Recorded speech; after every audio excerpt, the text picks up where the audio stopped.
અને એ પ્રસંગ જે કિશનના એના માટે કરવામાં આવે છે. તો દોસ્તો, મારી મળતા પહેલા એટલી જ તમારે આ એક છે જે કે રજનીભાઈ મારા માટે બહુ આર્ટિકલો ગુજરાતમાં લખ્યા છે. રજનીભાઈએ મને ઘણો સહારો આપ્યો છે. રજનીભાઈ, એક આર્ટિકલમાં તમે લખેલું મારા માટે કે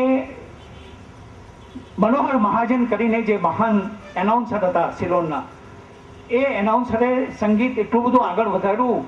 તો મેં મારા જીવનની અંદર એક નક્કી કર્યું કે મારી અર્થી જ્યારે મારા નિવાસ સ્થાનેથી ઉઠે તો સ્મશાન સુધી મનોહર મહાજન આપકે અનુરોધ પ્રોગ્રામ સિલોનનો આપે.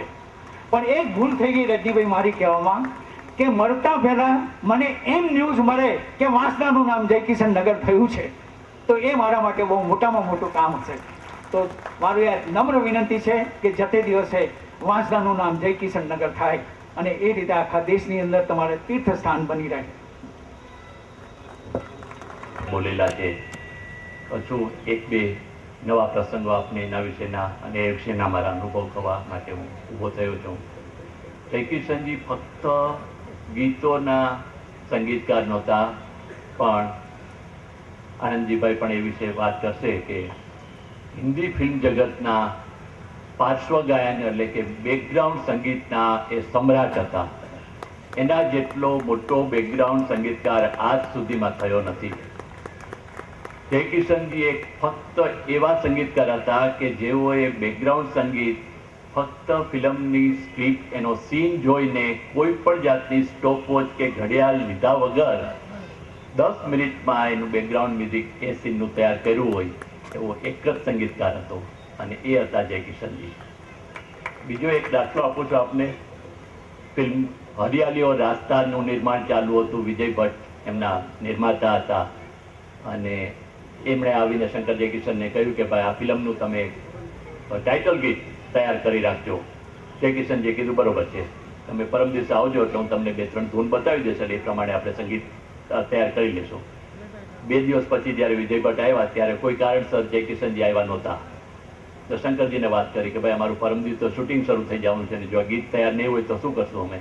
એટલે કે શું પ્રોબ્લેમ છે? કે મારે ટાઇટલ ગીત કરવાનું છે. શંકરજી કે તમે કાલે આવી જાજો, હું તૈયાર કરી દઈશ. એટલે એમણે ગીત તૈયાર કર્યું. બોલ મેરી તકદીર મેં ક્યા હે, મેરે હમ સફર અબ તો બતા, જીવન કે દો પહેલું હે હરિયાલી ઓર રાસ્તા. મુકેશ અને લતાજીએ ગાયું, ગીત તૈયાર થઈ ગયું. વિજય ભટ્ટે કહ્યું, સ્વીકારાઈ ગયું, અને રેકોર્ડિંગ તૈયાર થવા માંડ્યું. બીજા દિવસે જયકિશનજી આવ્યા એટલે એમને કહ્યું કે ભાઈ મેં પણ ગીત તૈયાર કરેલું છે. તો કે કયું કર્યું છે? ये हरियाली और ये रास्ता. વિજય ભટ્ટ કે આ પણ અમારે જોઈ છે, અને એક જ ફિલ્મના 2 ટાઇટલ ગીત તૈયાર થઈ ગયા, અને ગીત બંને સ્વીકારાઈ ગયા. એક બહુ જ અદ્ભુત પ્રસંગ કહું. ફિલ્મ પગલા ચહિકાનું નિર્માણ ચાલુ રહ્યું હતું. સંગીતકાર, નિર્માતા, દિગ્દર્શક, શમી કપૂર બધા જ બેઠેલા હતા. બધા વાતો કરી રહ્યા હતા કે બહુ સારી રીતે બધું કામ ચાલુ રહ્યું છે. તો શક્તિ સામંતે એટલું કહ્યું કે ભાઈ આ બધું બરોબર છે, પરંતુ આ બહુ જ ગંભીર અને સિરિયસ ફિલ્મ છે, આમાં કંઈક હાસ્યનું તત્વ તો ઉમેરાવું જોઈએ, નહીં બહુ જ ગંભીર ફિલ્મ બની જશે. પણ કે હવે સમય નથી, કારણ કે આપણે આવતીકાલે તો એનું મેઇન શૂટિંગ પૂરું કરવાનું છે. તો જયકિશનજી પણ હતા કે તમારી ઈચ્છા હોય તો આપણે આ માટે કંઈ કરી શકાય, પણ કે ટાઈમ ક્યાં છે? તમે મારા ઉપર છોડી દો, પણ કે તમે ક્યારે મને ગીત આપી શકો? કે કાલ બપોરે તમને રેકોર્ડ કરીને આપી દો ગીત. કોઈ માની શકતા નહોતા. શમી કપૂરને કીધું ચાલો તારા ઘરે જઈ, અને જયકિશનજી, હસરતજી, સેબસ્ટિયન, દત્તારામ, મન્ના ડે બધાય ભેગા થયા. આખી રાત ગીત વ્યર્થ કર્યું. હસરતજીએ ગીત લખ્યું. બીજે દિવસ સવારે ગીત રેકોર્ડ થયું. બપોરે રેકોર્ડિંગ પૂરું થઈ ગયું. મેરી ભેંસ કો ડંડા ક્યું મારા, અને એક હાસ્ય ગીત તરીકે ગીત અમર થઈ ગયું. આ રીતે બહુ જ ઝડપી અને અદ્ભુત સંગીતકાર તરીકે જયકિશનજી હતા. છેલ્લે વાંસદામાં જ્યારે પદ્મશ્રી એવોર્ડ આપ્યા પછી જ્યારે જયકિશનજીનું સન્માન કરવામાં આવ્યું, ત્યારે એમને 2 શબ્દો કહેવામાં એ વિનંતી કરવામાં આવી. ત્યારે કહ્યું કે એ નહીં, મને તમે હાર્મોનિયમ આપો, હું બોલી નહીં શકું. અને એમણે એહસાન મેરે દિલ કે તુમ્હારા હે દોસ્તો ગીત ગાયું. આજે એ જ ગીતનો પડઘો પડી રહ્યો છે, અને એમના તરફથી આપણો સૌનો એ આભાર માની રહ્યા છે કે एहसान मेरे दिल के तुम्हारा है दोस्तों, ये दिल तुम्हारे प्यार का है. Thank you.